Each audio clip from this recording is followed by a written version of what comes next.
మీ కష్టానికి తగిన ఫలితాలు కనిపించడం లేదా? ఇది విని మీరు ఆశ్చర్యపోతారు. రామయ్యకు చిన్నపాటి పొలం మాత్రమే ఉండేది.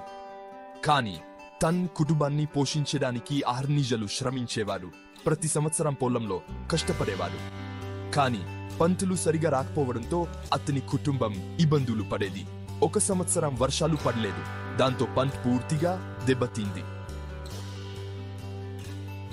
అప్పుడు అతని పొరుగువారు వ్యవసాయం మానేసి వేరే పని చూసుకోమని సలహా ఇచ్చారు. కాని రామయ్య ఏమాత్రం తగ్గకుండా తన నమ్మకాన్ని కోల్పోకుండా ఉంటే ఆ భూమి తనకు తప్పకుండా ఫలితాన్నిస్తుందని విశ్వసించారు. తర్వాత సంవత్సరం వర్షాలు బాగా పడ్డాయి. రామయ్య కష్టం ఫలించింది. అతని పొలం సమృద్ధిగా పండింది. అతను తోటి రైతులతో మనం మన కష్టాన్ని నమ్మకాన్ని విడనాడకూడదు. మన భూమిని నమ్మకంతో సాగు చేస్తే అది మనకు తప్పకుండా ఫలితాన్నిస్తుంది అని చెప్పారు. రామయ్యక అతని గ్రామానికి చూపించింది పట్టుదల, నమ్మకంతో ఎంత కష్టమైన సమయాన్నైనా ఫలవంతమైన బహుమతులుగా మార్చుకోవచ్చని.